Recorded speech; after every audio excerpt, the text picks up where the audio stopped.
Donc merci pour cette introduction. Donc effectivement, ça va être dans un contexte qui sera très différent de celui dont on a entendu parler ce matin et aussi probablement très différent compte tenu de vos secteurs d'activité, l'industrie du bâtiment. Ce sera un peu informatique. J'espère que néanmoins vous trouverez des choses à en retirer. Donc là, je viens vous parler d'une expérience de création d'entreprise qui d'ailleurs n'est pas terminée, mais qui est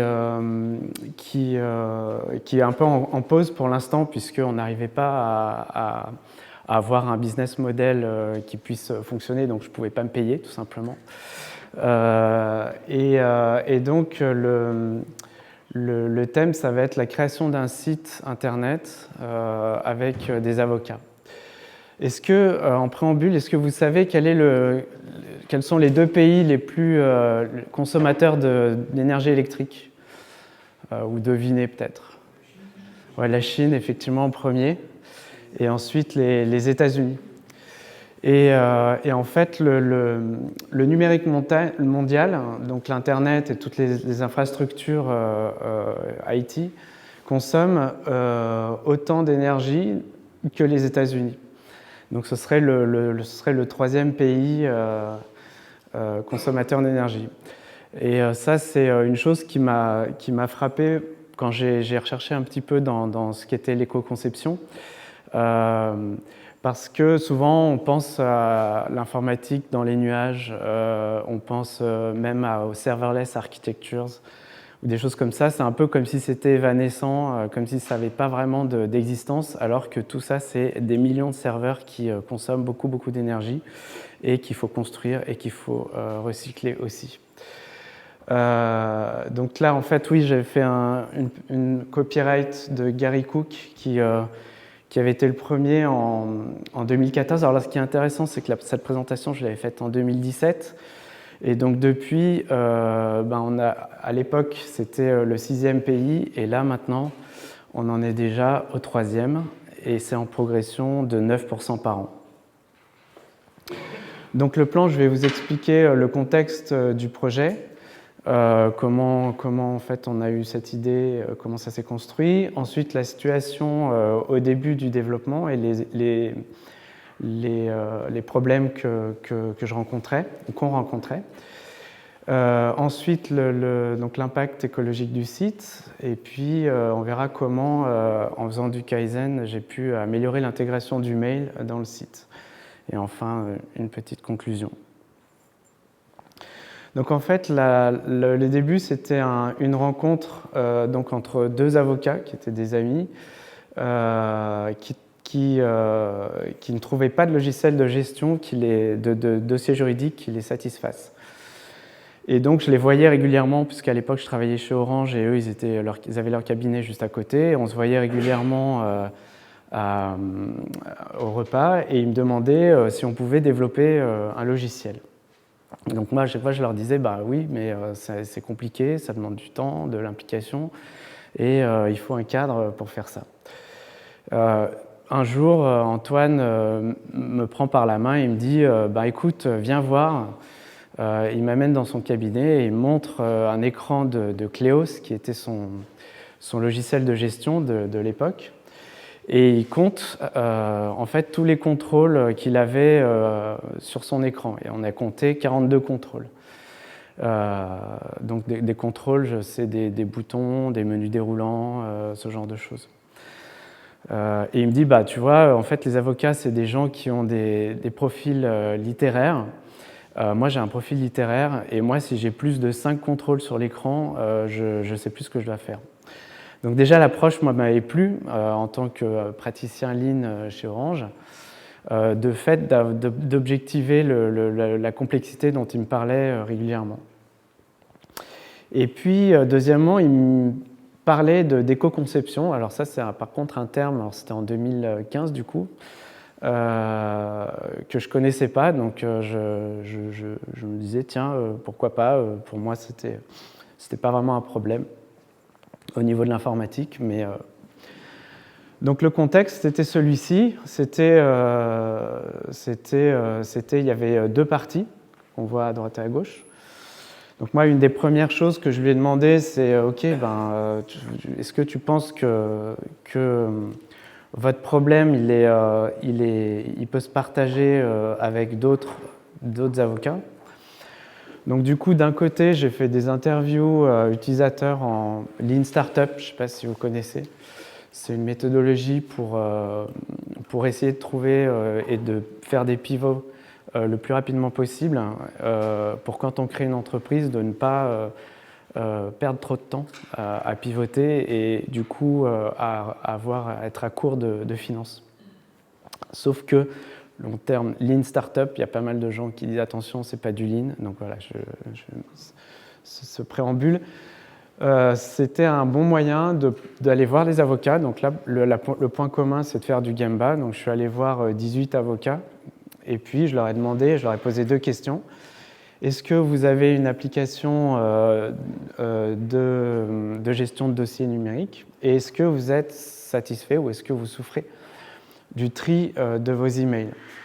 Donc là, j'ai eu pour les deux cas 10 qui m'ont dit non, on n'a pas de logiciel de gestion de dossiers. Et du coup, on rencontre des problèmes de backup, parce qu'ils le faisaient pour certains sur des clés USB, de partage des données, parce que quand ils étaient 3-4 dans le cabinet, il fallait qu'ils partagent ces données, donc ce n'était pas toujours évident. D'accès, notamment d'accès à distance quand ils ne sont pas au bureau. Et de souveraineté des données, parce qu'il y en a pour certains qui utilisaient par exemple du Dropbox ou Google Documents. Et ça, par rapport à la déontologie des avocats, théoriquement, c'est interdit. Parce que derrière, les données, elles vont aux États-Unis, elles sont stockées aux États-Unis. La même chose pour le tri des mails. Et donc, les problèmes qui m'ont été remontés, c'est que oui, c'est long, c'est complexe. Et on a un gros problème avec l'extraction des pièces jointes parce qu'on a beaucoup de clients qui nous envoient des scans. Et les scans, ils les font des fois avec un fichier par page. Donc quand ils nous envoient un contrat sur 25 pages, on se retrouve avec 25 pièces jointes et du coup, il faut qu'on les extrait les unes après les autres. Et puis, l'autre chose qui m'était remontée, c'est on a deux vues. Et on a la vue Outlook et on a la vue de l'application. Et puis, le deuxième volet, c'était la partie éco-conception. Donc là, du coup, j'ai pris mon ordinateur et puis je suis allé voir sur Internet. Et puis, j'ai vu que donc j'ai trouvé des études, notamment du Boston Consulting Group, sur l'empreinte carbone qui disait qu'en 2011, il y avait 1,9% du carbone rejeté dans l'atmosphère qui provenait des infrastructures IT, avec une prévision de 2,3 en 2020. En dépit des améliorations, des améliorations du matériel au niveau de l'efficacité. Et puis l'autre chose que j'ai trouvé, c'est qu'il y avait une augmentation très importante des objets connectés qui passaient de 4 milliards en 2010 jusqu'à 50 milliards en 2020. Donc du coup, je me suis dit, oui, c'est peut-être un sujet, effectivement, surtout que l'étude du Boston Consulting Group ne faisait pas mention des objets connectés. Et les objets connectés, eux, derrière, ils ont besoin d'avoir des serveurs en back-end pour fonctionner, sinon ils ne peuvent pas tourner. Donc ça nous a amené à deux choses. D'une part, à commencer à imaginer une gestion de dossiers juridiques en ligne avec une intégration du mail. Et puis, on a développé ce qu'on a appelé une vision 4S, c'était un petit peu notre étoile du Nord, pour que l'application soit simple. Donc, par exemple, qu'elle fasse du tri d'emails automatique, que les mails aillent automatiquement se classer dans les dossiers juridiques, qu'elle soit soutenable avec une faible empreinte carbone, qu'elle soit sécurisée et qu'elle soit sociale aussi, c'est-à-dire avec du travail en équipe et le plus ouvert possible, c'est-à-dire avec, pourquoi pas, de rendre open source une partie de cette application et en tout cas d'utiliser des standards du web qui sont des standards ouverts. Alors depuis, maintenant c'est aujourd'hui en 2020, les 2,3%, en fait c'est pas ça, c'est 4% de l'empreinte carbone. Et ça c'est dans un rapport qui a été fait par le Shift Project avec Jean-Marc Jancovici, je ne sais pas si pour certains vous en avez entendu parler. Et donc ça c'est la perspective des émissions de CO2 liées à l'IT. Donc là c'est un pourcentage, et c'est donc le pourcentage des rejets de CO2 dans l'atmosphère par l'IT. Donc là c'était une petite parenthèse pour montrer la mise à jour depuis. Alors du coup, moi, comme l'éco-conception logicielle, j'en avais jamais entendu parler, je me suis dit, OK, qu'est-ce que c'est? Alors j'ai essayé de trouver des articles sur Internet, j'en ai pas trouvé beaucoup. J'ai trouvé 2 livres, donc un de Scott Gell qui était Responsible and Respective Design. Donc c'était à la fois comment faire un site qui puisse fonctionner sur un téléphone, une tablette, un ordinateur, et aussi comment, en tant que développeur, on peut avoir un développement qui soit plus responsable, comme par exemple ne pas provoquer l'obsolescence programmée, faire en sorte que le site soit visualisable par des gens qui ont une mauvaise vue, ou etc. Et l'autre livre, c'était celui de Frédéric Bordage, qui recensait 115 bonnes pratiques pour faire un site web éco-responsable. Donc je les ai un petit peu toutes parcourues. Il y en a certaines qui me paraissaient un petit peu contre-intuitives, comme par exemple utiliser au maximum les typages statiques, parce que du coup dans une machine virtuelle, ça va faire en sorte que votre information sera stockée à un seul endroit. Mais ça a beaucoup d'inconvénients d'un point de vue ingénierie logicielle, parce que le logiciel est beaucoup plus dur à maintenir, et il est beaucoup plus dur à tester de manière automatique. Donc du coup, je me suis retrouvé un petit peu comme ces pêcheurs bizarres là.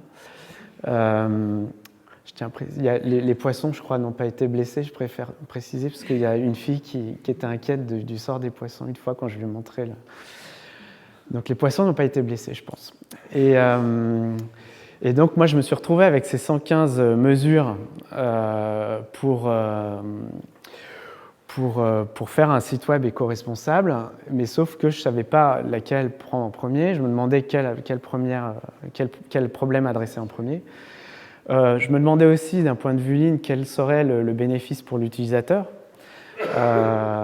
Et puis surtout, je me disais comment objectiver ces améliorations, comment mesurer l'amélioration de l'empreinte carbone du site. Donc c'est là où j'ai découvert aussi en parallèle, parce que je me suis intéressé à l'éco-conception, donc au bouquin de Frédéric Bordage. Et Frédéric Bordage, avec son association Green IT, a conçu un site qui s'appelle ecoindex.fr, qui permet, en donnant l'adresse d'un site, de savoir combien il consomme. Donc on peut peut-être même faire une petite démo, je ne sais pas si... Ouais, donc là, on a une fenêtre ici. Donc là, il suffit de rentrer une adresse. Je vais faire Le Monde.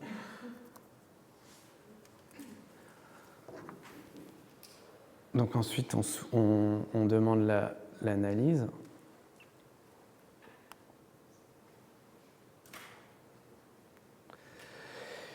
Et ensuite, il va vous donner une note qui va se situer entre A et E, un peu comme les frigos, ou même maintenant, ils font ça aussi pour les habitations. Et ensuite, il vous donne le détail donc, de la consommation en eau et en électricité du site. Justement, nous, notre site, là, il était à B sur la home page. Alors comment ça marche en fait? Parce que c'était un peu mystérieux, je me disais mais comment ils arrivent à calculer la consommation en eau et en électricité d'un site internet? Donc lui il prend 3 axes. Il prend donc le nombre d'éléments de DOM, donc Document Object Model, dans la page internet. Donc c'est-à-dire le nombre d'éléments que vous avez, ça représente la complexité de la page. Et pourquoi il le pondère à 3? Parce que ça représente en fait une consommation du point de vue client. Et sur Internet, il y a environ un ratio de 200 clients pour un serveur. Ensuite, il regarde le nombre de requêtes HTTP qui sont envoyées vers les serveurs, donc le nombre de requêtes web. Et ça, il le pondère à 2, et ça symbolise l'usage en ressources des serveurs. Et enfin, la taille de la page, qui là stimule plutôt les infrastructures, donc le réseau. Et comme les réseaux, c'est par exemple des switches ou des routeurs, c'est des équipements qui sont très optimisés, même du point de vue hardware, ça a moins d'impact. Alors je peux même, effectivement, on a le temps, je pense, de rentrer un peu plus dans le détail, si ça vous intéresse. Donc comment ça marche? Ils ont une base avec 500 000 sites Internet, avec la taille des pages, la complexité des pages, et voilà, les 3 paramètres, le nombre de requêtes. Donc quand on leur envoie le site, comme je l'ai fait tout à l'heure avec le monde, ils vont faire une requête vers le monde, ils vont récupérer la réponse et ils vont voir le nombre de la complexité de la page, donc le nombre d'éléments dans le DOM, le nombre de requêtes HTTP et la page. Ensuite, ils vont faire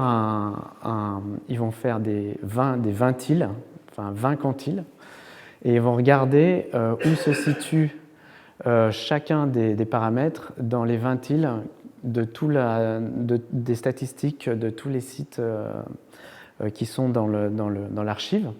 Donc là, par exemple, on sera dans le 5e 20 en nombre d'éléments DOM. On sera dans le 13e 20 dans le nombre de requêtes HTTP, et puis en bas, on sera dans le 8e 20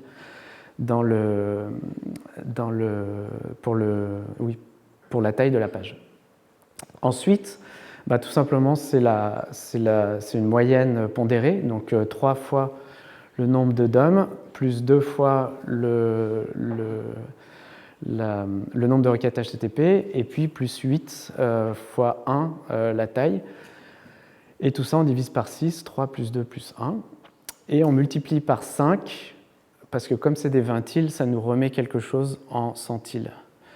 Donc derrière, en faisant 100, donc ça, cet indicateur qui est là, en gros, plus il est petit et plus le site sera écologique. Donc pour faire une note qui soit plus on est proche de 100 et meilleur est le site, on fait 100 moins cet indicateur. Donc voilà, ça c'était je m'étais renseigné donc pour savoir un petit peu comment c'était mesuré. Donc nous, notre objectif, c'est que notre page d'accueil elle est à B et on veut revenir vers A pour être exemplaire dans le domaine. Et du coup, le premier truc, c'est effectivement d'aller sur le terrain. Donc ça, c'est quelque chose que moi, je savais bien faire puisque c'était aller voir le code finalement. Et donc, on va voir comment le site est construit. Donc le premier truc que j'ai vu, c'est qu'il y avait un pied de page. Alors là, on ne le voit pas bien. Je ne sais pas si je peux cliquer dessus. Voilà, on avait ce pied de page qui était là. Et du coup, ce qui est intéressant, c'est que c'est eux-mêmes, donc les 2 avocats qui étaient un petit peu les maîtres d'ouvrage, qui m'ont dit, mais finalement, ce pied de page, on n'en a pas besoin, donc on peut le supprimer. Donc là, du coup, on a supprimé ça, donc ça faisait 558 octets et 8 éléments de DOM. Donc bon, je ne m'attendais pas non plus à un truc foufou, mais ce que je trouvais intéressant, c'était que la démarche venait de leur part. Donc on était vraiment ensemble en partageant la même vision. Et puis ensuite, j'ai étudié l'entête du site. Et donc là, ce qu'on voit, c'est qu'il y a des appels à des scripts JavaScript pour la partie dynamique du site. Et puis là, il y a deux requêtes aussi pour le style. Et puis ici, on voit aussi un script qui est en ligne, ce qu'on appelle en ligne, c'est-à-dire qu'en gros, ce script-là, il ne peut jamais être ni caché, ni minimisé. Donc là, on se prend déjà 7 requêtes HTTP, plus ici un script qui n'est pas minimisé. Donc là, je me suis dit, bon, ben là, il y a clairement des améliorations qui sont possibles. Alors après, le deuxième problème, c'était celui de l'intégration du mail. Donc là, on est sur la partie gauche. Et donc là, au fil et à mesure de l'avancement du logiciel, dans la version 0.1, j'ai fait un site un peu minimal qui permettait de gérer des dossiers. Donc créer, supprimer, modifier. Dans la version 0.2, j'ai ajouté la gestion de documents parce qu'il voulait être capable d'uploader des PDF, des docs, des Excel, etc. Et puis dans la version 0.3, j'ai intégré le mail. Et là, donc, je faisais à chaque fois une utilisation moyenne que je pensais sur 1 heure, qui était, je faisais l'affichage de 6 pages et puis je mesurais le nombre de requêtes HTTP. Donc là, il y en avait 57, 64. Et avec le mail, je me retrouve à 186. Et alors pourquoi? En fait, c'est parce que j'avais fait le choix technologique, le plus simple que je pouvais imaginer à l'époque, c'était de faire ce qu'on appelle du polling. Le polling, c'est d'aller demander au serveur régulièrement, est-ce qu'il y a un nouveau message? Est-ce qu'il y a un nouveau message? Est-ce qu'il y a un nouveau message? Et ça, toutes les 30 secondes. Donc là, je me retrouvais avec un problème qui était double, c'est-à-dire que d'une part, j'avais 120 requêtes pour aller chercher mon mail par polling, et en plus, je me retrouvais avec une latence qui était de 30 secondes pour aller, en moyenne, pour récupérer un mail. Donc là, l'objectif s'est enrichi, donc on voulait la homepage toujours qui passe de B vers A, et on voulait supprimer les requêtes de polling et on voulait aussi supprimer la latence le nombre de requêtes, pardon, et on voulait supprimer la latence sur la réception du mail. Donc là, souvent, ils me demandaient, mais qu'est-ce que c'est le polling? Alors je leur disais, c'est un peu comme si vous envoyiez un ascenseur à tous les étages tout le temps pour voir s'il y a des gens qui ont besoin de monter ou de descendre. Donc du coup, là, ce n'était pas un défaut de standard, puisque en fait, on avait toujours voulu faire les choses les plus simples possibles. Donc là, c'est en ça que c'était pas une résolution de problème, mais c'était de l'amélioration. C'est pour ça que j'ai mis, c'était du Kaizen du coup. Donc ce que j'ai fait, c'est que je suis allé voir toutes les alternatives possibles au polling. Alors là, on ne les voit pas toutes, il y a une autre ligne en dessous. Mais bon, je ne vais pas les décrire parce que c'est des solutions techniques. Si ça intéresse certains, on pourra en parler après. Et puis, ce que j'ai fait, c'est qu'on a rejeté, là par exemple, Comet, c'est un protocole qui était assez vieux et du coup, pas forcément bien maintenu, donc on l'avait écarté. Ensuite, il y avait le server sent event qu'on avait écarté aussi parce que c'était basé sur du long time polling, qui est un peu différent, mais c'est quand même une forme de polling aussi. Et puis ensuite, j'avais du coup décliné 4 axes. Donc la latence et l'utilisation de la bande passante, la compatibilité avec les navigateurs, l'estimation du coût d'implémentation, et puis est-ce que le protocole supporte les données binaires, parce qu'on pouvait éventuellement être amené à récupérer des données binaires, par exemple les pièces jointes des mails. Et ce qu'il en est ressorti, c'est que sur tous ces axes-là, c'est les WebSockets qui paraissaient le meilleur compromis pour répondre à notre problème. Donc derrière, on avance, on allait sur l'analyse de cause.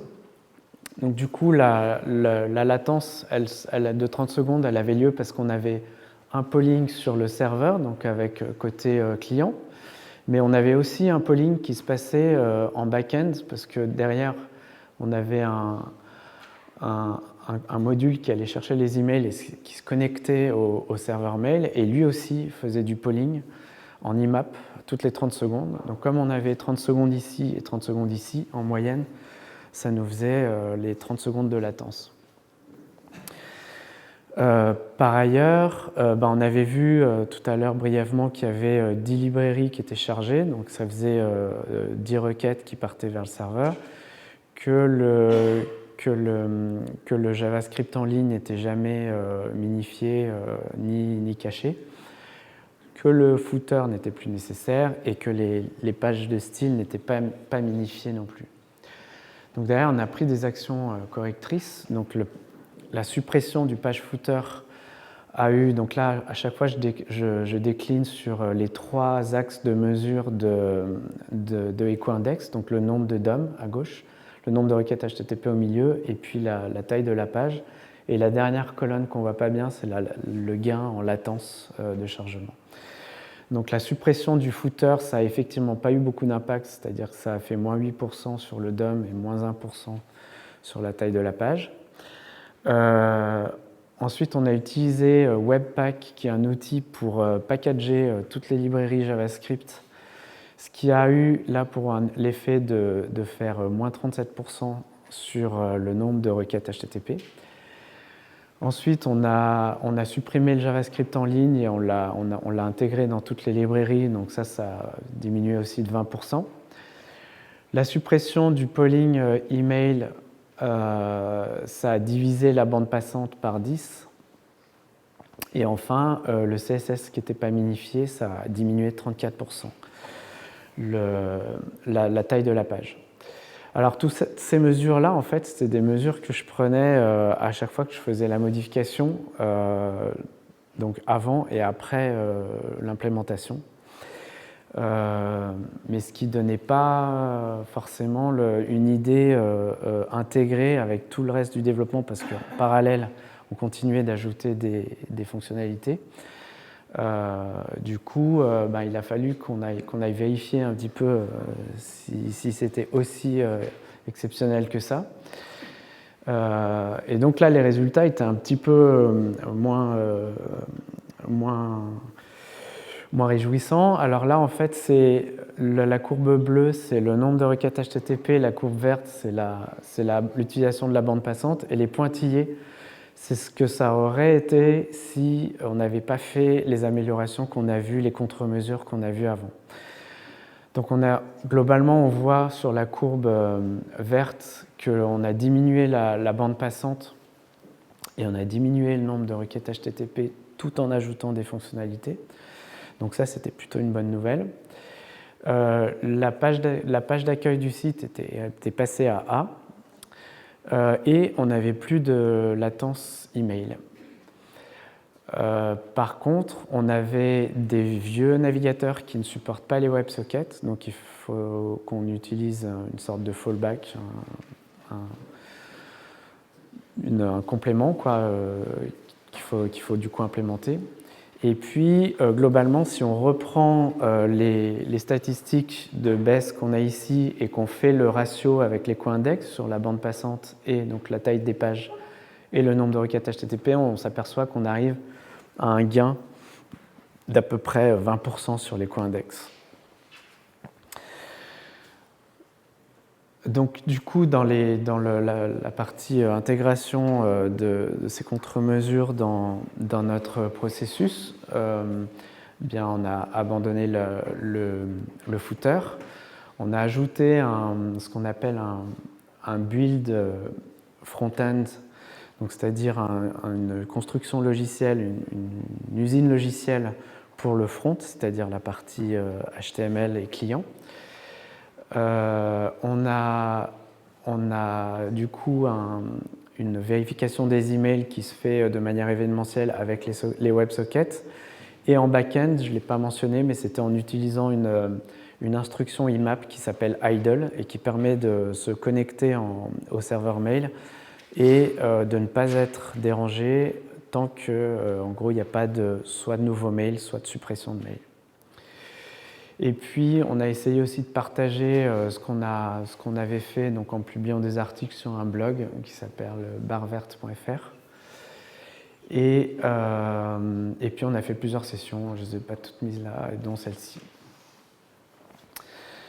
Donc, la conclusion, enfin, les apprentissages que j'ai pu avoir sur cette expérience, cette expérience, c'est d'une part que l'éco-conception, j'ai trouvé que c'était congruent avec le Lean parce que ça représentait une méthode d'apprentissage empirique. Et du coup, ça m'a permis d'objectiver les améliorations plutôt que de partir sur l'implémentation, par exemple, des 115 mesures qui étaient conseillées par Frédéric Bordage.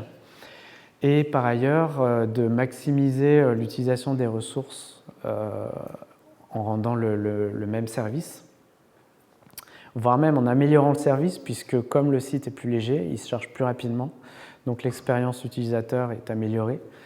On a supprimé la latence des mails, donc les messages dès qu'ils sont reçus dans la boîte mail, il y a une notification web, donc ça améliore en parallèle l'expérience utilisateur.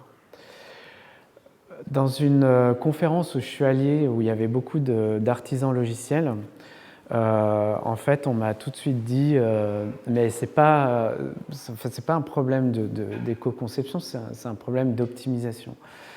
Et oui, effectivement, les software craftsmen avec que je côtoyais dans cette conférence, qui, je pense, sont dans les meilleurs développeurs français, eux, c'est des choses qu'ils font de manière systématique. Et du coup, quand ils conçoivent un service, quand ils conçoivent un site web, eh bien, ils vont faire de l'éco-conception un petit peu sans s'en rendre compte, quoi. Un peu comme M. Jourdain ferait de la prose.